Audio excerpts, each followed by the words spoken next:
Bonjour à toutes et à tous l'équipe, j'espère que vous allez bien.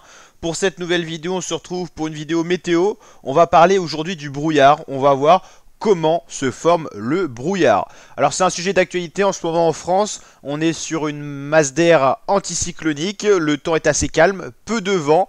Une masse d'air froide en basse altitude, une masse d'air plus chaude en altitude. C'est le phénomène parfait pour que le brouillard se forme. On va voir en détail comment se forme le brouillard et pourquoi le brouillard persiste. On comparera d'ailleurs également la situation actuelle. Donc, tout simplement, le brouillard, c'est un phénomène qui peut être dangereux pour tous les types de transport, que ce soit l'aviation, la voiture, le transport ferroviaire en train et tout ça. Ça peut être dangereux parce que la visibilité, elle est réduite. Quand on parle de brouillard, c'est une visibilité inférieure à 1 km. Une visibilité de 1 à 5 km, on appelle ça de la brume. En gros, le brouillard fait qu'on y voit moins que la brume. En gros, brouillard, vous ne voyez pas à plus d'1 km. La brume, vous pouvez voir de 1 à 5 km. Donc là, on va s'intéresser aujourd'hui spécialement au brouillard. Comment se forme-t-il? Où et quand se produit-il généralement? Quels sont les types de brouillard? Et y a-t-il une différence entre brume et brouillard? Bien, on vient de le voir. Le brouillard d'abord, tout simplement, c'est la suspension dans l'atmosphère de très petites gouttelettes d'eau qui réduisent donc la visibilité au sol à moins d'1 km. Le brouillard, en fait, c'est un nuage dont la base touche le sol. En fait, le brouillard, c'est un phénomène physique. C'est quand l'air est tout simplement plus en capacité de contenir l'eau sous forme de gaz, et ben cette eau, elle repasse sous forme de gouttelettes d'eau. C'est un peu de la liquéfaction, et donc on a plein de petites gouttes dans l'atmosphère, ce qui fait qu'on a une couche qui se forme, et c'est un nuage dont la base touche le sol. C'est le brouillard, c'est la définition du brouillard. Donc en fait, c'est la vapeur d'eau contenue dans l'air au sol se condense en gouttelettes d'eau. On passe de l'eau en forme gazeuse à l'eau en forme liquide, d'où la formation d'un nuage. Un nuage, en fait, c'est tout simplement de l'eau qui est en train de passer de gaz à liquide. Et en fait, le brouillard, c'est un nuage qui touche le sol. Alors pour qu'il y ait du brouillard, faut pas qu'il y ait trop de vent. Si le vent est trop fort, et ben, il va chasser le brouillard. Et donc, faut avoir plusieurs conditions. C'est pour ça que le brouillard n'est pas non plus un phénomène qu'on rencontre tous les jours à toutes les saisons. Il ne doit pas y avoir trop de vent pour éviter la dispersion des gouttelettes d'eau, mais il ne faut pas que ça soit trop faible pour permettre la suspension dans l'air de ces gouttelettes d'eau. Il existe plusieurs processus par lesquels la vapeur d'eau se condense au voisinage de la surface terrestre, et donc plusieurs types de brouillard. Alors, le premier type de brouillard, c'est le brouillard de rayonnement. À la tombée de la nuit, il faut savoir que la surface terrestre se refroidit très rapidement, plus vite que l'air qui est au contact de ce sol, donc l'air qui est vraiment à proximité du sol. C'est un peu le brouillard d'été. C'est l'été, le soleil se couche, on a quelques brumes qui arrivent dans les prés, là où il y en a des rivières, des cours d'eau. C'est le brouillard de rayonnement. C'est parce que la surface terrestre se refroidit très rapidement, et hop, au contact de l'air un peu plus chaud, et bah ça fait une sorte de nappe de brouillard. C'est le brouillard qu'on a souvent en été.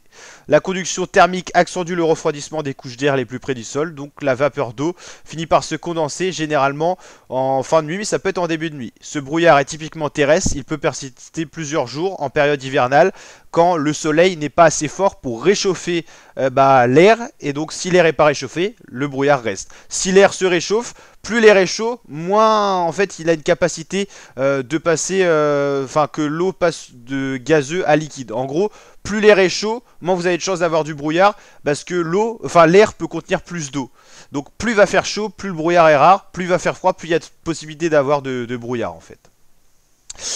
Donc souvent en été, le brouillard se dissipe en matinée sous l'action du rayonnement solaire qui devient assez puissant pour réchauffer l'air, et donc un air plus chaud accueille plus d'eau sous forme gazeuse, donc hop, le nuage qui touche le sol, le brouillard disparaît.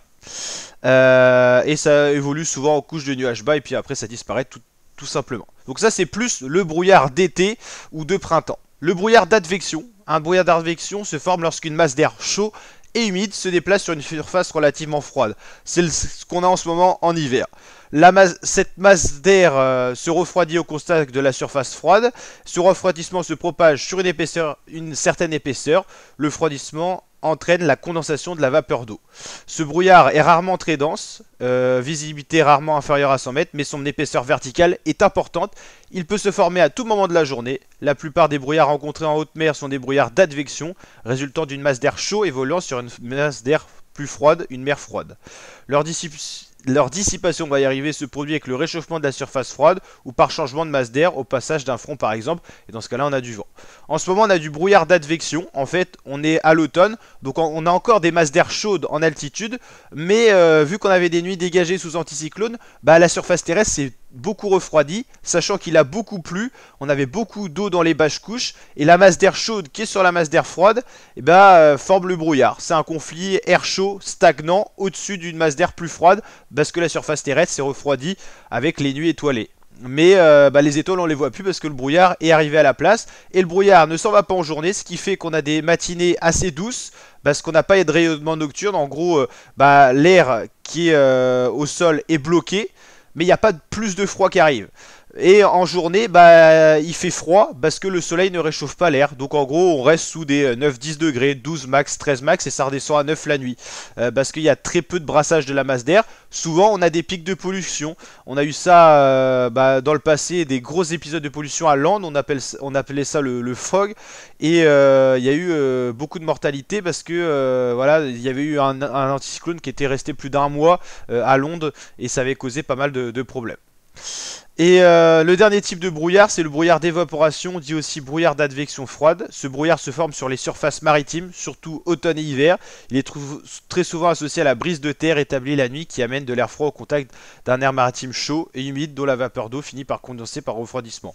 Ça c'est plutôt pour les régions littorales, Bretagne, Normandie, tout ça. Mais en ce moment là on est vraiment sur un brouillard d'advection. C'est une masse d'air chaude qui est au-dessus d'une masse d'air un peu plus froide, très humide, donc brume et brouillard présent. Voilà. Si on regarde un petit peu la situation actuelle, voici ces nuages bas. Ce brouillard, il est présent tout ici sur le nord-ouest, quelques petites trouées, dû des fois un peu plus de vent, un air un peu plus sec, ça peut être très local. C'est pour ça que c'est très difficile à prévoir le brouillard, surtout en journée, à quel endroit il y aura assez de vent pour que le brouillard se dissipe un peu. Ça a été le cas dans la journée en Normandie, mais pas en Bretagne. Il y a eu assez de vent de sud-est en Normandie pour que les nuages bas se dissipent, et donc il y avait eu un peu de soleil. Mais dès qu'il a refait un petit peu plus froid, et le brouillard est revenu. Donc voilà, Caen, Rennes, Angers, Le Mans sous le brouillard. Par exemple, Limoges, tout ça, l'air est assez sec, un peu plus de vent, et ça permet qu'il n'y ait pas de brouillard. Le max du brouillard, c'est souvent en fin de nuit, quand l'air est le plus froid et que le soleil n'a pas encore réchauffé l'atmosphère. Alors il y a plusieurs conditions. Faut qu'il n'y ait pas beaucoup de vent, faut qu'il y ait un air très humide, et souvent une masse d'air chaude sur une masse d'air humide, ce qui est souvent le cas en automne, d'où le fait qu'on a beaucoup de brouillard en France en automne. Voilà pour l'explication. Vous voyez cette masse d'air orange et rouge, c'est assez chaud, mais ça c'est des masses d'air à 850 HPA, à 850 mètres d'altitude. La masse d'air est donc chaude en altitude, mais le sol s'est bien refroidi avec les nuits dégagées, d'où cette masse d'air chaude sur une masse d'air froide. Petit à petit on va évoluer vers une masse d'air un peu plus froide, mais avec des vents de nord-est. Donc là on pourra avoir du beau temps qui va revenir. Un air de nord-est, c'est un air plus sec, et souvent un vent qui est quand même assez prononcé, une bonne bise, ce qui fait que le brouillard peut se dissiper. Mais c'est pas sûr, tout dépend de l'intensité du vent. Voilà, c'est tout ce que je voulais vous dire. J'espère que cette vidéo vous a plu, qu'elle vous a aidé à comprendre ce phénomène de brouillard. Si c'est le cas, n'hésitez pas à liker avec le petit pouce bleu des familles, à vous abonner, activer la cloche pour d'autres prévisions météo. On parlera de prévisions saisonnières. Est-ce que l'hiver sera froid ou non? Il y a déjà pas mal de vidéos sur cette thématique sur la chaîne YouTube, donc n'hésitez pas à aller checker tout ça. Et je vous dis à très bientôt la team pour de prochaines vidéos. N'hésitez pas à vous abonner et activer la cloche. On est de plus en plus nombreux et nombreux sur la chaîne. Merci à toutes et à tous pour votre soutien, pour vos commentaires, vos réactions, vos likes. Et on se dit à très bientôt pour de nouvelles vidéos. Ciao ciao les bébés.